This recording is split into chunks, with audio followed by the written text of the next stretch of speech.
දැන් මේකේ පළවෙනි ගාන බලන්නකෝ. මේ අපි කතා කරන්නේ 2020 පෙරේ පළවෙනි ඒ කොටසේ ප්‍රශ්න ටික. හරිද? දැන් පුතේ මේකේ පළවෙනි ගානේ තියෙන වෙන්න මෙහෙම එකක්. ඒකේ කියලා තියෙනවා පුතේ මාසික දුරකථන භාවිතයක් සඳහා ගාස්තුව රුපියල් 1500යි. හරිද? ඒ කියන්නේ මාසික දුරකථන ගාස්තුවකට මුදල තියෙන්නේ පුතේ රුපියල් 1500ක්. ඒ කියන්නේ දැන් ඔය ෆෝන් වලට බිල් බඳින්නේ අන්න ඒ වගේ කතාවක්. හරිද? දැන් පුතේ මේකේ එකතු කරන ලද අගය මත බදු වැට්ට වශයෙන්ද ඊට තවත් රුපියල් 180ක්ද එකතු කරනු ලබනවා. හොඳද? දැන් ඒ අනුව එකතු කරන ලද අගය මත බදු අය කරන ප්‍රතිශතය සොයන්න කියලා තමයි කියන්නේ. පුතේ මේකේ තියලා තියෙනවනේ අපිට මෙන්න මෙහෙම පුංචි දත්ත ටික. පළවෙනියට අපිට කියනවා දුරකථනයේ ගාස්තුව තියෙනවා කොච්චරක්ද? දුරකථන ගාස්තුව පුතේ තියෙනවා දුරකථන ගාස්තුව 1500ක් තියෙනවා. රුපියල් 1500ක්. හරිද? ඊට පස්සේ පුතේ අපිට කියලා තියෙනවා මේකට වැට් වශයෙන් තවත් එකතු වෙනවලු පුතේ රුපියල් 180ක්. ඒ කියන්නේ පුතේ මේකට වැට් බදු මුදලක් වැදෙනවා. ඔය වැට් එක පුතේ රුපියල් 180ක් වෙනවලු. හොඳද? ඒ කියන්නේ මේ 1500ට තමයි මේ වැට් මුදල හැදිලා තියෙන්නේ. හිතන්නකො මේක හිතුණා 2500ක් වගේ තිබ්බා කියලා. පුතේ ඒකට හැදෙන්නේ වෙනම වැට් මුදලක්. හොඳද? ඒ කියන්නේ දැන් සරල කතාව මේකයි. දැන් ඔයාලා දැකලා තියෙනවා නේද ඔය ඉඩමක් කනම්මනම් දෙයක් විකුණද්දී ඒ කියන්නේ මිනිස්සෙක් ඉන්නවා දැන් තරවකාරයෙක් ඉන්නවා කියලා හිතන්නකො. ඔය තරවකාරයාට අපි මොකද්ද දෙන්නේ? ඒ මුද්දස්සයාට අපි දැන් මොකක් හරි බයික් එකක් විකුණනවා නම් ඔය බයික් එකක් හරි නැත්නම් අපි කාර් එකක් විකුණනවා නම් ඔය මොකක් හරි වාහනේ අදාළ මුදලට ගැලපෙන විදිහට 100ට එකක් එහෙම නැත්නම් 100ට දෙකක් ඔය අතර මුදලක් ඒ මනුස්සයාට දෙනවා. දැන් මේකට ලක්ෂ 100ක් ගියා නම් මේකට ලක්ෂ 100යි නම් කාර් එක. ඒකට ගැලපෙන්න පුතේ ලක්ෂයක් මේ මනුස්සයාට දෙන්න ඕනේ. 100ට එකක්. හරිද? අන්න ඒ වගේ මේ තියෙන දුරකථන බිල් එකක් තියෙනවානේ 1500ක.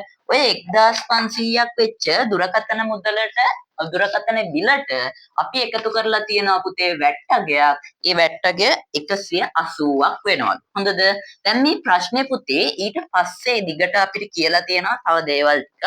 ඒ අනුව එකතු කරන ලද අගය මත, ඒ කියන්නේ මෙන්න මේ අගය මත බදු අය කරනවලු. ඒ කියන්නේ මෙන්න මේ එකතු කරන ලද වැට් අගය, ඒ කියන්නේ වැට් අගයට මෙන්න මේකට අනුව තමයි එකතු කරලා තියෙන්නේ.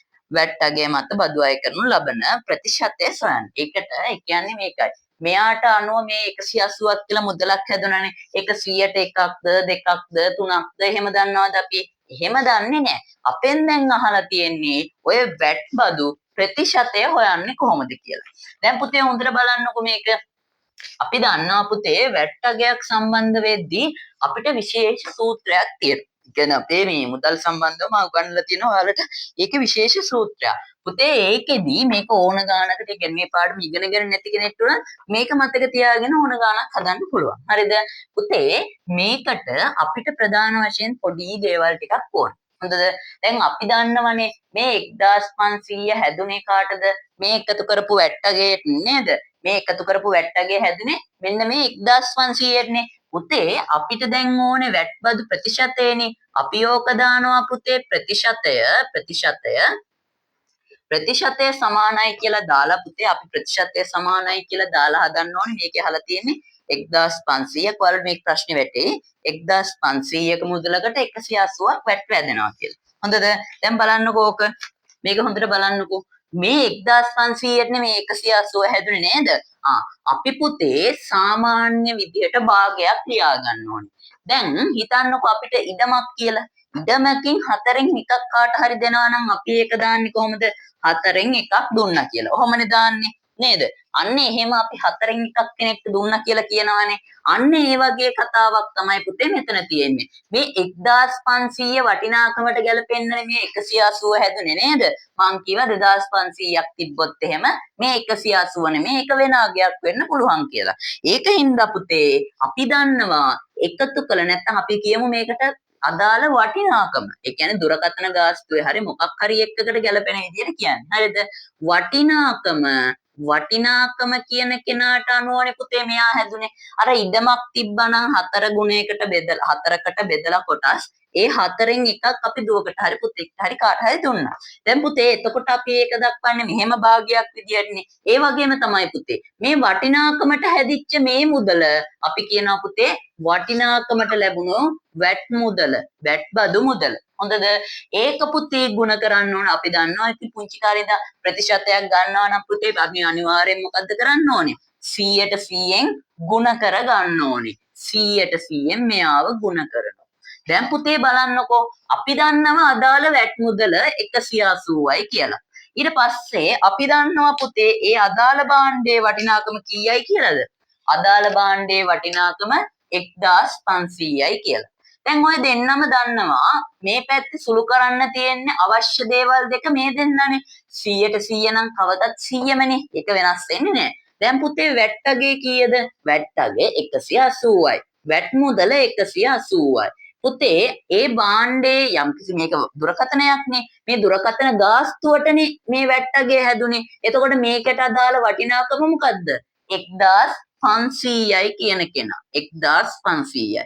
පුතේ මේ 1500ට 180 හැදුනානේ. ඔය කතාව විතරයි මතක තියාගන්න ඕනේ. මේ 1500ට අනුව තමයි මේ 180 හැදුනේ. මෙතන 2500ක් තිබ්බනම් මෙතන වෙනත් අගයක්. මෙතන 3000ක් තිබ්බනම් මේ 180 නෙමෙයි මෙතන වෙනත් අගයක්. ඒකින්ද තමයි මම ඔයාලට මෙහෙම වෙනම සූත්‍රයක් දුන්නේ. මේකෙන් ඔයාලට ඕනම ගාණක් වැට්ටගයත් එක්ක තියෙන එක ගොඩ දාන්න පුළුවන්. ඒක ප්‍රතිශතය හොයද්දී විතරක් නෙමෙයි. හොඳද? දැන් මේක ඔයාලට ප්‍රතිශතය හොයද්දී විතරද පාවිච්චි කරන්න පුළුවන් කියලා ප්‍රශ්නයක් එන්නේ. ප්‍රතිශතය හොයද්දී විතරක් නෙමෙයි. ඔයාලට ප්‍රතිශතේ දීලා වැට්ටගය අහලා තියෙනවා නම් ඒ භාණ්ඩේ වටිනාකමක් දීලා. හොඳද?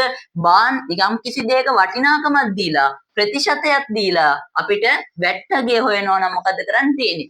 මේ සූත්‍රෙම මේ විදිහට ලියවා. අපි දන්නවා නේද පුතේ මීට කලින් අර සූත්‍ර කියලා පාඩමක යම් කිසි පදයක් උක්ත කරන විදිහ අන්නේ විදිහට පුතේ මේ වැට්ටගය කියන එක්කනාව අපි උක්ත කරා නම් මේ සූත්‍රෙන් අපිට ඒ අදාළ වගේ හොයාගන්න පුළුවන්. ඒ විදිහටමයි වටිනාකම අහන්න තියෙනවා. ඒත් ඒ විදිහට මෙයයි දෙනවා. එතකොට වටිනාකම හොයලා ගන්නවා. තේරුණාද? ওই විදිහට තමයි අපිට හදන්න තියෙන්නේ. දැන් පුතේ මේක හොඳට බලන්නකෝ. මේක මෙච්චරයි නේ. අපිට තව මේක තියෙනවා 100ට 100න් ගුණ කරන්නක් තියෙනවා. ඔන්න 100ට 100න් ගුණ කරගත්තා. දැන් පුතේ මේක අපි සුළු කරන්න ඕනේ. ඕම් බලන්නකෝ. අපිට පේනවා පුතේ මේ හරේ තියෙනවා බිංදු දෙකක්. උඩක් තියෙනවානේ පුතේ ලවයේ දෙකක්. ඒ දෙන්නා සුළු කරා. ඊට පස්සේ පුතේ මේ යටින් තියෙනවා 15ක් නේද? උඩින් තියෙනවා පුතේ කීයක්ද? 180ක්. පුතාලට මේක කියලා බලන්නකෝ 15ක් යටින් තියෙන්නේ උඩින් තියෙන්නේ 180ක්. වෙන මේක සුළු කරන්න දෙයක් තියනවද? නැහැ. කෙනෙක්ට මෙතනින්ම කෙලින්ම සුළු කරලා දාන්න පුළුවන්. ඒත් මම තනෝටම තේරෙන්නේ කියලා මේක ගන්නවා පුතේ තවත් පියවරකට 180 විතරනේ උඩින් ඉතුරුනේ. තව 100ට 100 ලකුණ තියෙනවා. හොඳද? ඒ ප්‍රතිශත වලට එන ලකුණනේ. එයා එහෙමම එනවා. දැන් යටින් තියෙන්නේ පුතේ මේ කවුද? 15 කියන කෙනා විතරනේ 1500 බිංදු දෙක මෙයාට සුළු කරා. 15 කියන කෙනාව දාගත්තා. දැන් පුතේ මේකනේ අපිට සුළු කරන්න තියෙන්නේ. ඕම් බලන්න අපි දන්නවා පුතේ 15ට මේ 180 18ට තියෙනවා පුතේ 15 ඒවා කීයක්ද? එකක් තියෙනවා පුතේ. මේ 18න් 15ක් අඩු වුණාම කීයද පුතේ? 3ක් ඉතිරි වෙනවනේ නේද? 3ක් ඉතිරි වුණා කියන්නේ මේ බිංදුවත් එක්ක කීයද? 30ක් නේ. මේක පුළුවන් දීර්ඝ බෙදීමෙන් බෙදන්න. හරිද? දීර්ඝ බෙදීමෙන් බෙදන්න පුළුවන්. දැන් මම බෙදන විදිය කට්ටියට කියලා දීලා තියෙනවා. එහෙම නැති කට්ටියට මේක එහෙම දීර්ඝ බෙදීමෙන් බෙදන්න පුළුවන්. ඒක කිසිම ප්‍රශ්නයක් වෙන්නේ නැහැ. හරිද? 180 ගත්තා. එයාව දීර්ඝ බෙදීමෙන් බෙදුවා. 15යි එකට නෑ බිංදුවයි ඔහොම හදාගෙන යන්න පුළුවන්. හොඳද? දැන් මේක මේ විදිහට සුළු කළොත් අපි දන්නවා 180ට 15 ඒවා කීයක් එනවද? මෙතනින් පුතේ 12ක් කියලා එනවා. මොකද මෙතනින් 15යි 3ක් ඉතුරු වුණානේ. ඒ 3යි මේ බිංදුවයි 30ක් වෙනවනේ. 15 ඒවා දෙකක්නේ 30 කියන්නේ. එතකොට අපිට 12යි කියලා එනවා නේද? ඔන්න ඕක තමයි පුතේ මේකට අදාළ උත්තරේ වෙන්නේ. අපිට උත්තරේ වශයෙන් ගත්ත හැකි 100ට 12ක් කියන කෙනා. හරිද? දැන් පුතේ බලන්නකෝ මේකේ හදන්න දේවල් ඇත්තටම තිබෙ මෙතනින් එහාට නම් සුළු කිරීමක් නේ. එතනින් එහාට අංක ගණිතයක් තියෙනවා ඔයාලට. හැබැයි මෙන්න මේ දේ ඔයාලට තර්කයක් එක්ක මතක තියාගත්තා නම් හරිනේ. මේ වටිනාකමකට ගැලපෙන විදිහට වැට් බදු මුදලක් හැදෙනවා. එහෙනම් අර ඉඩමක හතරෙන් එකක් කෙනෙක්ට දුන්නා වගේම මේ වටිනාකමට ගැලපෙන විදිහට වැට් බදු මුදලයි වැටෙන්නේ. හරිද? අපිට ප්‍රතිශතයක් අපි මේකේ සූත්‍රයට ගත්ත හින්දා ඒ ප්‍රතිශතයක් නම් අපි පුතේ හැමදාම ප්‍රතිශතයක් ගද්දි නම් 100ට 100 ලකුණෙන් ගුණ කරගන්න එපා. ඒ විදිහට මෙතනට මෙහෙම දාගත්තා. ඊට පස්සේ පුතේ ඔයාලට මේක සාමාන්‍ය විදිහට කැමති විදිහකට සුළු කරලා දාන්න පුළුවන්. හරිද? අවසාන උත්තරේ පුතේ 100ට 12යි කියලා මේ ප්‍රශ්නේ එන්න ඕනේ. ඊළඟට මේකේ දෙවෙනි ප්‍රශ්නේ බලන්නකො පුතේ. මේකේ දෙවෙනි ප්‍රශ්නේ මේ 2020 O level පේපරේ 2020 O level පේපරේ දෙවෙනි ප්‍රශ්නේ ගත්තාම පුතේ ඒකේ තියෙන්නේ පුතේ පුංචි ජ්‍යාමිතික දෙයක්. හරිද? මේක පොඩ්ඩක් බැරි වුණ කට්ටිය ඉන්නවනම් ලියා ගන්න කිව්වනේ.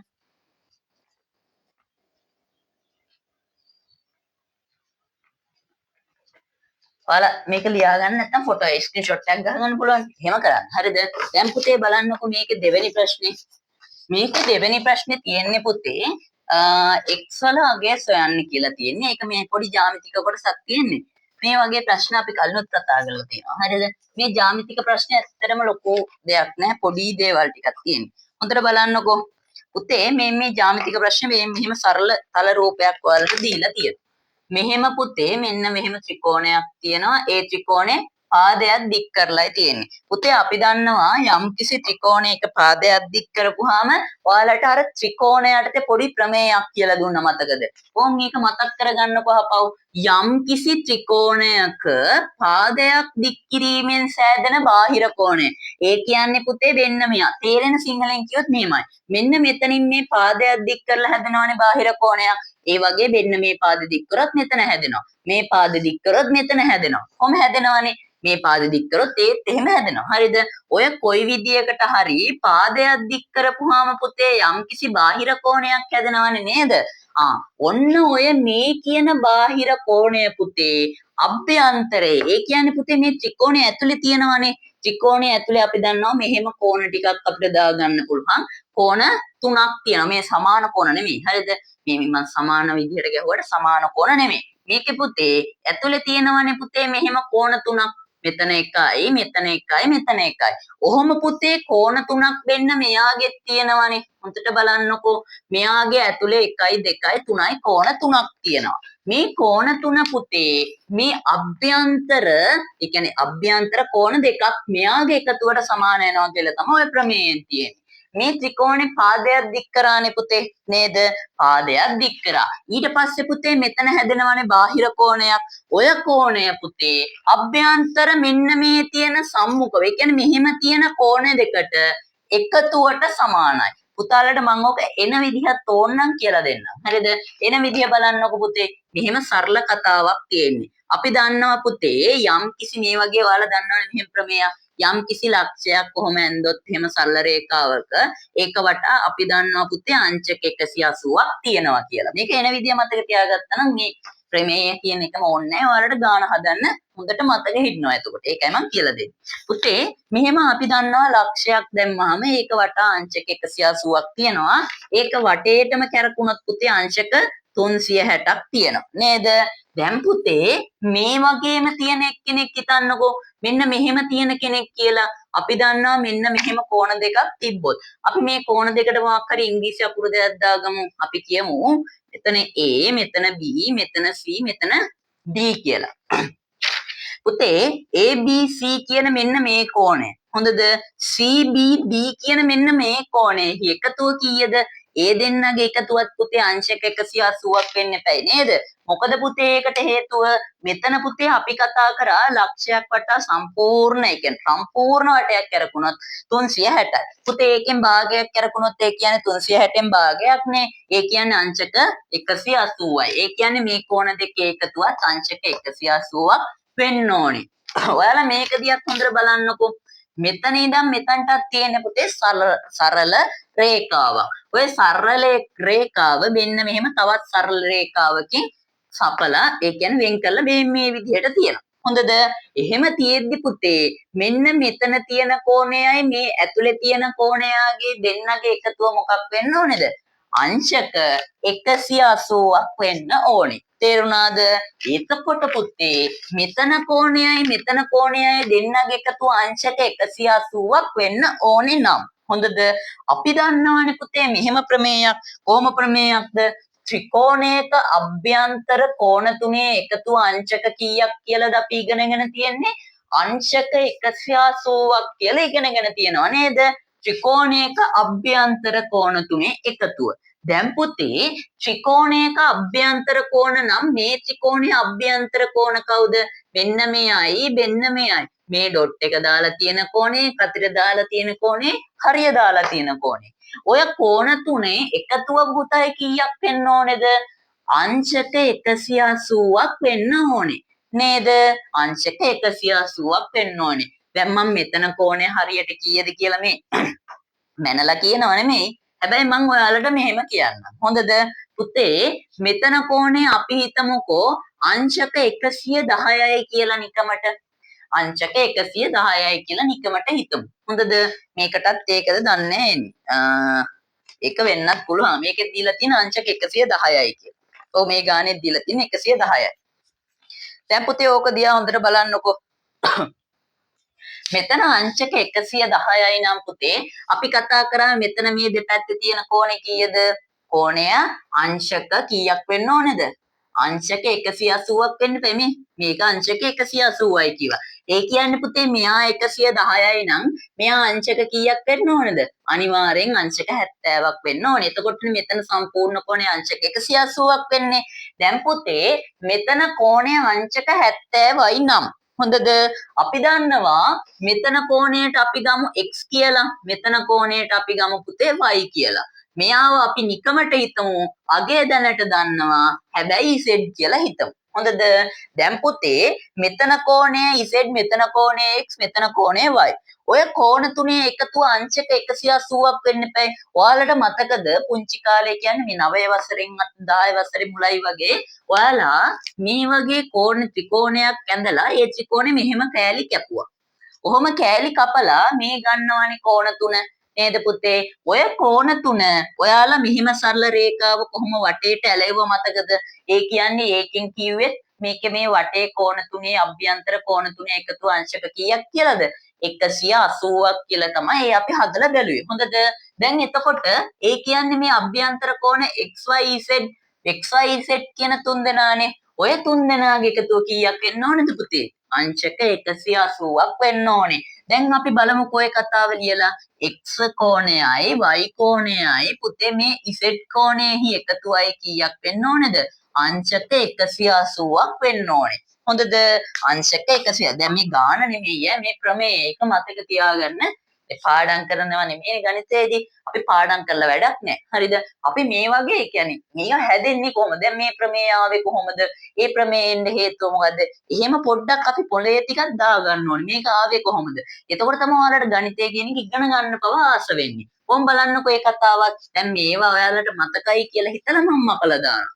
පුතේ මේ කට්ටිය 180ක් වෙන්න ඕනේ කීවනේ. දැන් පුතේ මෙතන මේ z කියලා කෝණය අපි ගත්ත අංශක 70යි කියලා.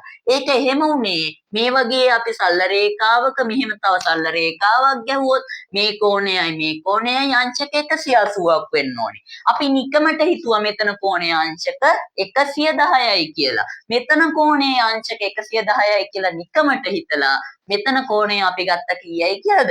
අංශක 70යි කියලා. අර ගානේ තිබ්බ වෙනස් වෙන්න පුළුවන්. හරිද? මම මේකට නිකන් ගැලපෙන්න ගත්තා. ඔයාලට ප්‍රමේය කියලා දෙන්න. දැන් පුතේ මෙහෙම ගත්තට පස්සේ අපි දන්නවනේ z කෝණයේ අංශක 70යි කියලා. මෙයා වෙනුවට දැන් මං අංශක 70 දාන්නම්කො පුතේ.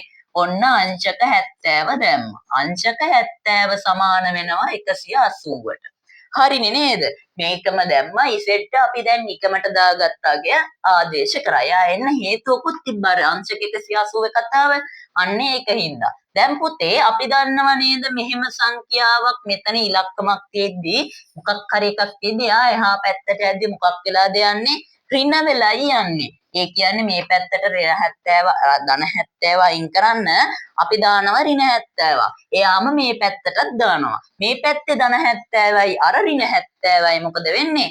සුළු වෙලා අයින් වෙනවා. ඒකයි මේ පැත්තේ ඍණ 70 සුළු වෙන්න කෙනෙක් නැහනේ. එයා එහෙම්මම තියනවා. මම ඕක පුතේ එකපාරම දාලා ලියනවා. දැන් 10 වසරේ ඉන්නේ 11 වසරේ කට්ටිය ඉන්නේ. ඒක හින්දා පුතේ මේක එකපාර කරගන්න පුළුවන් වෙන්න ඕන. 8 9 වගේ නම් ඕම් කමක් නැහැ එහෙම. 180න් පුතේ අඩු වෙන්න ඕනේ කීයක්ද? අංශක 70ක්. හරිද? පුතේ 180න් 70ක් අඩු වුණාම කීයද? 110යි නේද? x ධන y දෙන්නගේ එකතුව පුතේ 110යි කියලා ආව නේද? ඒ කියන්නේ පුතේ අර ප්‍රමේයෙන් කියපු දේ ඇත්ත නේද? ඒ ප්‍රමේයෙන් කීවේ මේ බාහිර කෝණය මේ ඇතුලේ තියෙන මේ කෝණ දෙකේ එකතුවට මොකක් වෙනවා කියලාද? සමාන වෙනවා කියලා. මෙයා 110ක් වෙච්ච වෙලාවේ මේ දෙන්නගේ එකතුවත් හරියටම අංශක 110ක් කියලා ආවා. ඔන්න පුතේ ඔය ප්‍රමේය එන විදිය. හරිද? මේක එක උදාහරණයකින් ප්‍රමේය කියලා දෙන්නේ. දැන් මේක පුතේ ඔයාලට මේ ප්‍රමේය දැන් කටපාඩම් කරගන්න ඕනේද නැහැ. ඔයාලා මේක දැන් දැකලා තියෙනවා. මේක මේ විදිහටයි එන්නේ. එතකොට ඔයාලට මේක නිකම්ම ඔලුවට යනවා. හරිද? නැත්නම් මේක මේ පාඩම් කරා කියලා වැඩක් වෙන්නේ නෑ. පාඩම් කරලා හොම් ගියායි. හැබැයි මේක කොහොමද උනේ? මේක වෙන්න හේතුව මොකද්ද?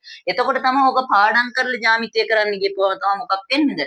ජ්‍යාමිතිය ප්‍රශ්න හදන්න බැරි වෙන්නේ. අන්න එහෙම වුණාම. ඒක නිසා පාඩම් කරන්න එපා. එහෙම වෙන්න හේතුව මොකද්ද? එහෙම උනේ ඒ කියන එක පොඩ්ඩක් ඔළුවේ හිතන්න. හරිද? එතකොට ඔයාලට නිකම්ම කෙනෙක් වුණත් මේක උනේ මොකද්ද කියලා මෙහෙම නිකන් උදාහරණයක් දාලා හදන්න පුළුවන්. හරිද? දැන් අපි යන්කෝ ගානට. අපේ ගානේ පුතේ අගේ ගානෙත් මෙන්න මේ වගේ එකක් තමයි තියෙන්නේ. ඒකෙත් පුතේ අංශක 110ක කතාවක් තියෙන්නේ. හොඳද? හැබැයි ඒකේ චූටි වෙනස්කමක් වෙලා තියෙනවා. ඒ වෙනස්කමත් එක්ක අපි ඒ ගාන බලමුකෝ. මෙන්න මේමයි පුතේ ගාන තියෙන්නේ. මෙහෙම ත්‍රිකෝණයක් තියෙනවා. මේ ත්‍රිකෝණේ පාදයක් දික් කරලා තියෙනවා. ඒ පාදයක් දික් කරාට පස්සේ මෙතන කෝණය අංශක 110යි කියලා දීලා තියෙනවා පුතේ. මේ දෙන්න සමානයි කියලා දීලා තියෙනවා. එතකොට මෙන්න මේ ඇතුලේ තියෙන කෙනා අංශක x කියලා කෝණය දීලා තියෙනවා. රූපයේ දී ඇති තොරතුරු අනුව x යගේ සොයන්න ඕන. ඕක තමයි ඔයාලට තියෙන ප්‍රශ්නේ. හොඳද? දැන් ඔච්චර ඔක මේක මහා ලොකු අමාරු දෙයක් නෙමෙයි. පුතාලට තවත් මේකේ ප්‍රමේයයක් මතක් වෙන්නේ නැද්ද? මෙහෙම ත්‍රිකෝණයක් තිබ්බොත් ඒක සම ද්විපාද නම් පුතේ මේ ත්‍රිකෝණේ පාද දෙක තියෙනවනේ සමාන වෙච්ච දෙන්න පුතේ. ඒ දෙන්නගේ ඉස්සරහෙන් තියෙනවනේ පුතේ කෝණ දෙකක්. ඔය කෝණ දෙක මොකද වෙන්නේ? අපි ඉගෙන ගත්ත ත්‍රිකෝණයට ප්‍රමේයයක්. ඒ ප්‍රමේයට අනුව පුතේ මේ කෝණ දෙක එකිනෙකට සමාන වෙනවා. ඔයාලට මේකත් ඇත්තද කියලා බලන්න. අර එහෙම වැඩක් කරන්න පුළුවන්. කොහොම වැඩක්ද? මෙහෙම වැඩක්. ඔයාලා ගෙදරදී හරියටම සෙන්ටිමීටර 5යි ගන්න කෝණ දෙක. හොඳද? පාද දෙක. ඊට පස්සේ ඒකේ කැත්ස් යටින් ඊට පස්සේ එනවා ඉතුරු වෙනවනේ හිස්තන. ඒ හිස්තනද තිරක් ඇඳලා සමාන කරගන්න. ත්‍රිකෝණයක් කරගන්න. ඊට පස්සේ පුතේ ඔයාලට තියෙනවනේ කෝණයමයින් එක.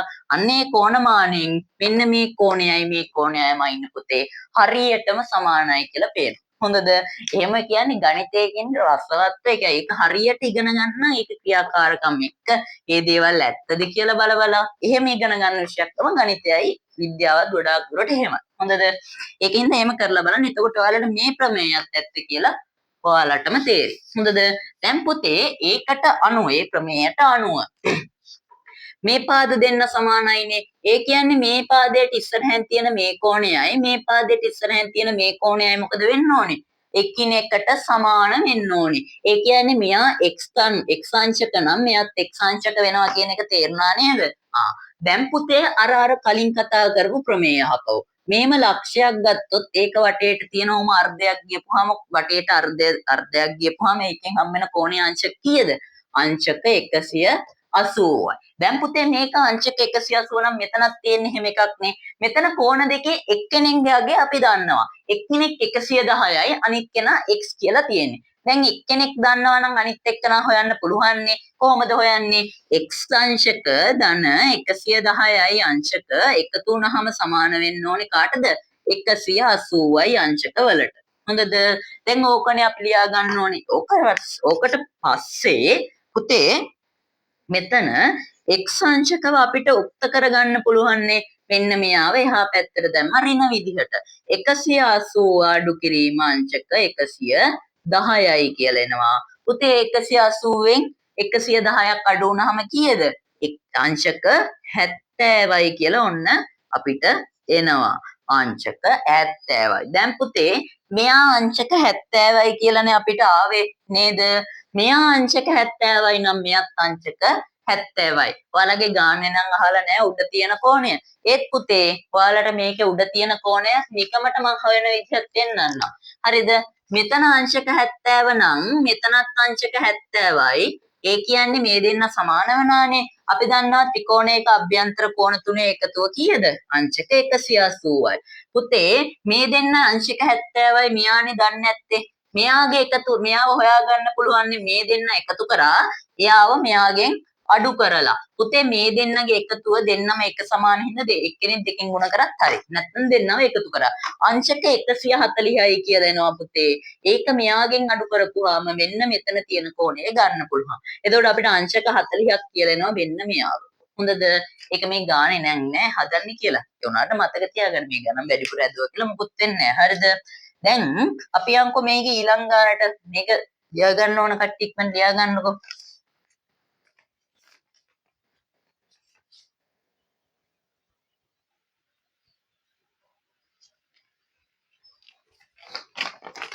දැන් පුතේ මේකේ ඊළඟ ගානත් බලන්නකෝ.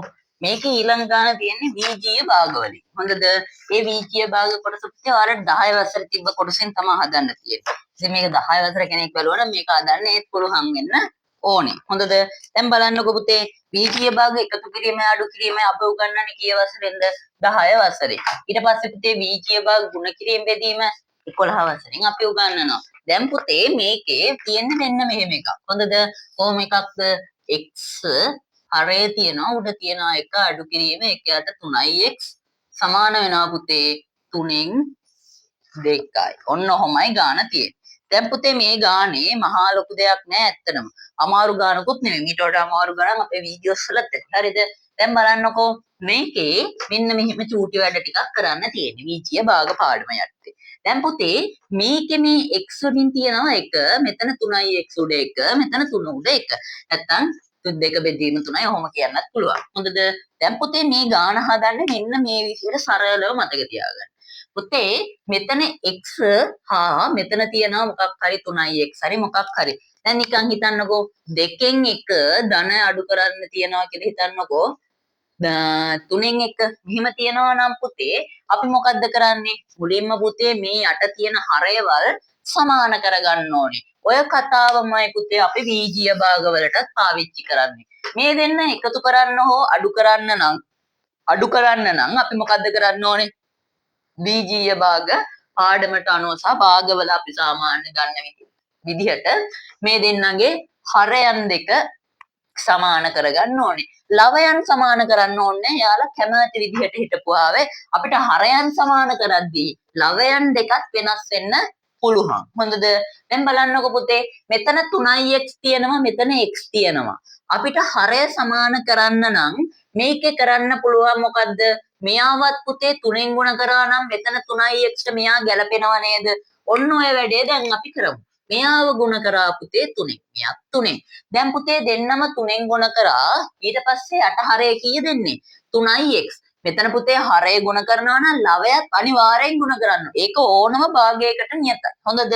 දැන් පුතේ මෙතන ගණිත කර්මය 3ෙන් ගුණ කරපෙකනේ උඩත් කරේ 3ෙන් ගුණ කරා. එක 3ෙන් ගුණ කරපුවාම කීයද පුතේ? 3යි කියලා අපි කවුරුත් දන්නවනේ. අඩු කරන්න ඕනේ කීයක්ද? මෙතන තියෙන එකම තමයි. ඒක වෙනස් වුන්නේ නැහනේ. පොදු හරයක් ගත්තී යාව වෙනස් වුනේ නැහැ. යා ඒ විදිහටමයි. නේ සවුන්ඩ් එක නැති වෙලා තැනක් තිබ්බනේ. ඒකින්ද ඒ ගාන හපව හදන්නේ නැහැ. ඒක පොඩි අවුලක් එතන. දැන් බලන්නකෝ ඒ ගාන මයික් සිස්ටම් එක අවුල. දැන් පුතේ මේකේ තියෙන්නේ මෙන්න මෙහෙම x1යි අඩු කරන්න ඕනේ 3යි x සමානයි 2 බෙදීම 3. අපි මේක ටිකක් දුර හැදුවා නේ. මේක ටිකක් දුර හැදුවා. ඊටු ටිකත් අපි බලමු. මේකේ පුතේ මෙතනින් තියෙනවා පුතේ මේ x 3ix සමානයි 2 බෙදීම 3යි. දැන් පුතේ මෙතන අපි දන්නවා හරය පොදු හරයක් ගන්න ඕනේ බීජීය භාගවල 3ix කියලා පොදු හරයක් ගන්න නම් මෙයාව අපි 3ෙන් ගුණ කරගන්න ඕනේ. මෙතන උඩ 3ෙන් ගුණ කරපුවාම 1 3ෙන් ගුණ කරපුවාම 3යි යට 3ix වෙනවා. අඩු කිරීම කීයද? 1යි සමාන වෙනවා පුතේ 2 බෙදීම 3යි. දැන් ඊට පස්සේ මෙතන යටින් 3ix නේ තියෙන්නේ. උඩ තියෙනවා පුතේ 3ෙන් 2ක් අඩු වුණාම 2යි සමාන වෙනවා 2 බෙදීම 3යි. දැන් පුතේ මෙතනින් එහාට හදන්න ආකාර කීපයක්ම තියෙනවා. අපි ප්‍රධාන වශයෙන් හදන්න කෙනෙක්ට පුළුවන් ආකාරයක් කතා කරමු. මේ උඩක හරස් ගුණිතයක් ගන්නවා අපි. මෙතන හරස් ගුණිතයක් ගත්තාම පුතේ අපිට ලියන්න පුළුවන් මේ 3ix උඩ දෙකත් එක්ක ගුණ වෙනවා. මේ දෙක මේ තුනත් එක්ක ගුණ වෙනවා.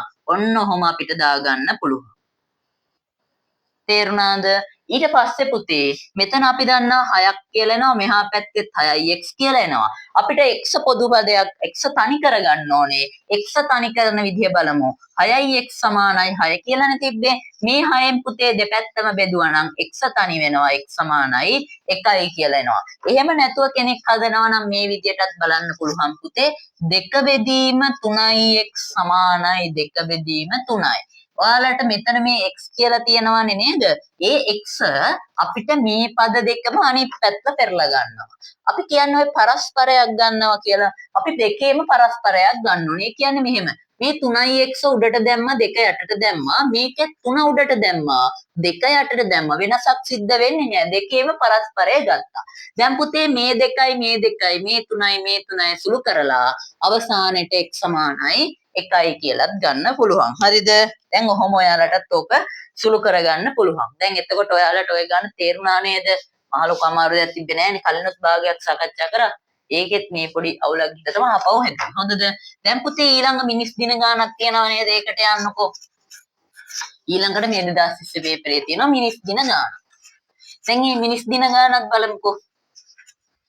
මේව මේ ගණිතය කියන්නේ අර පොඩ්ඩක් හිතලා හදන විෂයක් මිසක් අමාරු විෂයක් නන් නෙමෙයි. හොඳද? අමාරු නෑ හිතලා හදන්නයි තියෙන්නේ. දැන් පුතේ මේකේ මිනිස් දින ගානක් තියෙනවා. ඒ මිනිස් දින ගානේ මෙන්න මෙහෙම දේවල් ටිකක් කියලා තියෙන්නේ. මම එක කියවනවා. හරිද?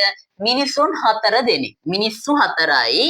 මිනිසුන් 4 දෙනෙක් වැඩක් නිම කරන්න දින 6ක් යනවලු. දැන් මෙහෙම බිල්ඩින් එකක් නම් ඔය බිල්ඩින් එක හදලා ඉවර කරන්න මේ මිනිස්සයන්ට දවස් 6ක් යනවා. දවස් කීයද මිනිස්සු 4ට? දවස් 6ක් යනවා. දවස් 6ක් යනවා. හොඳද? දවස් 6ක් යනවා. දැන් ඕක ඉවර කරන්න දවස් 6ක් යනවා නම් පුතේ මේක ඉවර කරන්න දවස් 6ක් යන ඊට පස්සේ තව කියලා තියෙනවා ඇස්තමේන්තු ගත කර ඇත ඔවුන් දින 3කින් වැඩ නිම කිරීමෙන් පසුව. ඒ කියන්නේ දින 3ක් මේ 4 දෙනා පුතේ මේ වැඩේ බිල්ඩින් එකේ හදනවා මිනිස්සු 4 දෙනා.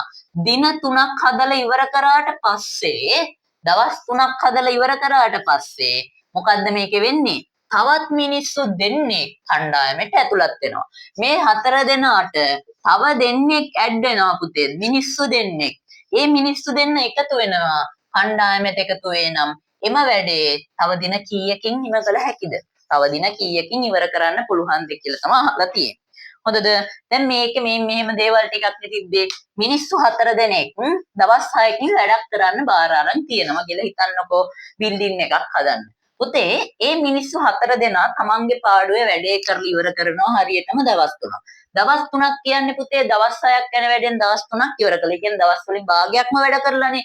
ඊට පස්සේ පුතේ මේ මිනිස්සු ටික මේකෙන් ටිකක් හැදුවා කියලා හිතන්න කොටසක් හදලා ඉවරයි. ඊට පස්සේ පුතේ තවත් මිනිස්සු දෙන්නෙක් කම්පැනි එකකින් දානවා. එයාලට වැඩේ ඉක්මනට කරගන්න ඕනේ. ඒකින්ද තවත් මිනිස්සු දෙන්නෙක් මේකට දානවා. වැඩේ ඉක්මන් කරලා ඉවර කරගන්න. හොඳද? ඒකින්ද මේක මේ දවස් 6ක් යන්නේ නැතුව මේ වැඩේ ඉවර කරන්න පුළුවන් කියන එක තේරෙනවද ඔයාලට? දැන් හිතන්නකෝ සාමාන්‍ය බිල්ඩින් එකක් තියෙනවා. ඔය බිල්ඩින් එක මිනිස්සු 4 දෙනෙක් හොයන්න අදන්න බාර අරන් තියෙනවා. හොඳද? ඒ බාරගත්ත මිනිස්සු කියනවා අපිට මේ බිල්ඩින් එක අපි 4 දෙනාට හදන්න නම් දවස් 6ක් යනවා කියලා. දවස් 6ක් යනවා කියලා තියෙනවා. ඒ දවස් 6 යනවා නම් ඒගොල්ලෝ කියනවා මෙහෙමත් තව අපිට දවස් 6ක් යනවා මේ වැඩේ ඉවර කරන්න. හැබැයි කම්පැනියට ඊට වඩා කාලයක් ඕනේ. ඊට වඩා ඉක්මනට මේක කරගන්න ඕනේ. ඒකින්ද ඒගොල්ලෝ මොකද කරන්නේ? මේගොල්ලෝ වැඩ කරනවා බලනවා දවස් 3ක්. හැබැයි මෙයාලට දවස් 6කට කලින් වැඩේ ඕනේ. ඒකින්ද මේගොල්ලෝ ආයේ තව මිනිස්සු දෙන්නෙක් කම්පැනියෙන් ගෙනල්ලා දානවා මේකට. අහපව් වැඩේ තව ටිකක් කරගන්න ඉක්මන් කරලා දවසක් හරි ඉක්මන් කරගත්තොත් මේ මිනිස්සුන්ට ඒක වටිනවනේ. දැන් හිතන්නකෝ බිල්ඩින් එකක් හදනවා බැංකුවක් කියලා හිතන්නකෝ. ওই බැංකුව හදනවා. හැබැයි මේ බැංකුව විවෘත කරන දවස් එක දවසකින් හරි වැඩිපුර දවසක් හරි ඔයාලට ඒගොල්ලන්ට පරක්කු වෙනවා කියන්නේ ඒගොල්ලන්ට තවත් පාඩුවක් වෙනවනේ. ඒක නිසා මේ මිනිස්සු මොකද කරන්නේ? තවත් දෙන්නෙක්ව මේ වැඩේට දාලා දවස් 6ක් යන වැඩේ ඉක්මනින් කරගන්න උත්සාහ කරනවා. හොඳද? දැන් අපි මේ වගේ ගානක් හදද්දී පුතේ සැලකිලිමත් වෙන්න ඕනේ මිනිස් දින සම්බන්ධව. මිනිස් දින හොයා ගන්න ඕනේ. මිනිස් දින, ඒ කියන්නේ මිනිස්සෙක්ට වැඩේ නිම කරන්න යන දවස් ගාන. මේකේ මිනිස්සු 4කට දවස් 6ක් යනවා කියලානේ කිව්වේ. අපිට මේ දෙකෙන් හොයා ගන්න පුළුවන් පුතේ එක මිනිස්සෙක්ට මේ වැඩේ ඉවර කරන්න දවස් කීයක් යනවද කියලා. ඕම් බලන්නකො පුතේ මිනිස් දින ඒ කියන්නේ එක මිනිස්සෙක්ට මේ වැඩේ ඉවර කරන්න යන දවස් ගාන. මිනිස්සයන්ට 4 දිනෙකට දවස් 6ක් යනවනේ. මිනිස්සයෝ කීයද 4යි පුතේ. දවස් ගාන ඒගොල්ලන්ට දවස් 6ක් යනවා කියලා කිව්වා. මිනිස්සයෝ 4 දිනෙකට දවස් 6යි. අපි බලනවා දැන් එක මිනිස්සෙක්ට කොච්චර කාලයක් යනවද මේ වැඩේට. 4 වරක් 6 කීයද පුතේ? 4 වරක් 6 අපි දන්නවා 24යි කියලා එනවා. ඒ කියන්නේ පුතේ මිනිස් දින කීයද? මිනිස් දින 24ක් ඔන්න යනවා මේ වැඩේට. මේ බිල්ඩින් එක හදන්න ඔන්න මිනිස් දින 24ක් යනවා. හැබැයි අපි මේකේ පොඩි වෙනස්කම් වගේක් කරනවා පස්සේ මේ කම්පැනි. මොකද්ද කරන්නේ? මිනිස්සු 4 දෙනෙක්ට දින 3ක් වැඩ කරන්නේ මේ විදිහටම සාමාන්‍ය ක්‍රමයට වැඩ කරන්නේ මේ මිනිස්සුන්ට ඉඩ දෙනවා. ඒ කියන්නේ අපි දැන් හොයමුද මේ මිනිස්සු 4 දෙනා දින 3ක් වැඩ කරපුවාම මේ වැඩෙන් මිනිස් දින කොච්චරක් ඉවර වෙලා තියෙනවද කියලා. ඒකෙන් අපිට හොයාගන්න පුළුවන් මොකද්ද පුතේ මේ වැඩේ තව කොච්චරක් ඉතිරි වෙලා තියෙනවද කියලා. ඔන්න අපි දැන් බලමු මේ මිනිස්සු 4 දෙනා දින 3ක් වැඩ කරලා කොච්චරක්ද මේ බිල්ඩින් එකේ වැඩ කරලා ඉවර කරේ කියලා. ඔම් බලන්නකෝ මිනිස්සු 4යි මිනිස්සු 4ක් දින 3ක්නේ වැඩ කරන්නේ. සිදු කළ වැඩ ප්‍රමාණය කියලා අපි දාමුකෝ. සිදු කළ වැඩ ප්‍රමාණය. සිදු කළ වැඩ ප්‍රමාණය වෙන්නේ මිනිස්සු 4ක් දවස් 3යිනේ. ඊට පස්සේ තව දෙන්නෙක් එකතු වෙනවා. ඒ කතාව පස්සේ බලමු. අපිට දීලා තියෙන මුලින් දීලා තියෙන ටික ඉවර කරගමුකෝ. මිනිස්සු 4යි දවස් 3යි වැඩ කරන්නේ. ඒ කියන්නේ පුතේ මිනිස් දින 12ක වැඩ ප්‍රමාණයක් ඉවර කරලානේ දැන් නේද? මේ දෙන්නගේ ගුණිතෙන් 12යි. ඒ කියන්නේ මිනිස් දින 12ක වැඩ ඉවර කරලා. ඒ කියන්නේ පුතේ හරියටම තව මිනිස් දින කොච්චරක් ඉතිරිද? හරියටම පුතේ තවත් මිනිස් දින 12ක් ඉතිරි වෙලා. මොකද මුළු බිල්ඩින් එක හදන එකේ මිනිස් දින ප්‍රමාණය 24යි. මිනිස්සු 4 දෙනා දවස් 3ක් වැඩ කරලා ඒකේ මිනිස් දින වලින් මිනිස් දින 12ක් අඩු කරලායි තියෙන්නේ. තවත් එතකොට හරියටම කොච්චරක් මිනිස් දින ඉතිරි වෙලාද? මිනිස් දින පුතේ 12ක් ඉතිරි වෙලා තියෙනවා. හොඳද? දැන් ඔය මිනිස් දින 12 වැඩේ ඉවර කරන්නට මේ මිනිස්යන්ට සාමාන්‍ය විදියට කරන්න මේ මිනිස්සු කම්පැනිෙන් ඉඩ දෙන්නේ නැහැ. හොඳද? ඒගොල්ලන්ට මේ වැඩේ තව ටිකක් දවසක් හරි හෝරාවක් හරි දවස් දෙකක් හරි කල්තියා කරගන්න ඕනේ. ඒකින්ද මේ කම්පැනිය තවත් මිනිස්සු දෙන්නෙක් ගෙනල්ලා මේ ගොඩට දානවා. හොඳද? තවත් මිනිස්සු දෙන්නෙක් ගෙනල්ලා දානවා. හරි විදිහට කරා නම් මේ වැඩේ හරියටම තව දවස් කොච්චරක් යනවද මේක ඉවර වෙන්න? තව දවස් 3ක් යන්න ඕනේ මේ වැඩේ ඉවර වෙන්න. හැබැයි එතකම් මේ කම්පැනියට බලන් ඉන්න බෑ. ඉක්මනටම වැඩේ ඉවර කරගන්නයි බලන්නේ. ඒකින්ද තව මිනිස්සු දෙන්නෙක් ගෙනල්ලා දානවා මේකට. එතකොට ඔක්කොම මිනිස්සු කී දෙනෙක් ඉන්නවද? 4ක් හිටියා 2ක් ගෙනත් දැම්මා. දැන් ඔක්කොම මිනිස්සු 6ක් ඉන්නවා පුතේ. මිනිස්සු ඔක්කොම දැන් ඉන්නවා පුතේ 6ක්. හොඳද? මිනිස්සු ඔක්කොම දැන් ඉන්නවා 6ක්. දැන් ඊට පස්සේ මේ 6 දෙනාගෙන් තමයි මේ වැඩේ ඉතුරු ටික කරගන්න යන්නේ. මිනිස් දින පුතේ තව 12ක් ඉතුරු වුණා කියන එක මම පැහැදිලි කරා නේද? මොකද වැඩේ ඉවර කරන් මිනිස් දින 12ක. මිනිස් දින ඔක්කොම වැඩේ ප්‍රමාණය 24යි. ඒ 24න් 12ක් ගියපුවාම පුතේ තව මිනිස් දින 12ක වැඩ ප්‍රමාණයක් ඉතිරි වෙලායි තියෙන්නේ. ඔන්න පුතේ ඔය ඉතිරි වෙච්ච මිනිස් දින 12 වැඩ ප්‍රමාණය තමයි මේ මිනිස්සු 6 දෙනා දැන් ඉවර කරන්න යන්නේ. හොඳද? දැන් අපිට තවත් වැඩ කරන්න තියෙන දින ගාන වැඩේ ඉවර වෙන දවස් ගාන. නැත්නම් අපි දාමු වැඩේ ඉවර කිරීමට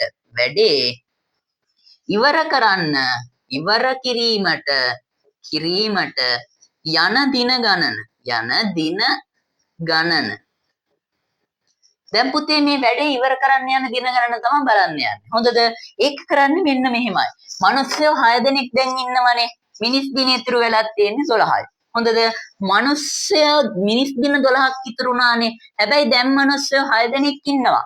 ඒ 12 මිනිස්සු ඉන්න ගානෙන් බෙදුවා නම් පුතේ අපිට තව වැඩ කරන්න වෙන දවස් ගාන හොයාගන්න පුළුවන්. තේරුණාද පුතේ? මිනිස්සු 12ක් 6 දෙනෙක් ඉන්නවා දැන්. මිනිස් දින 12යි ඉතිරි වෙලා තියෙන්නේ.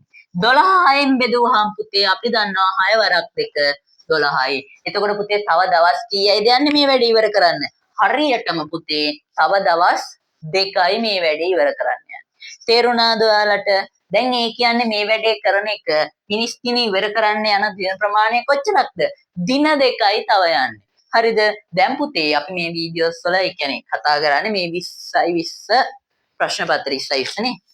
ඔව් 20යි 20 ප්‍රශ්න පත්‍රය. දැන් මේකේ අපි අද ප්‍රශ්න 4ක් කතා කරා.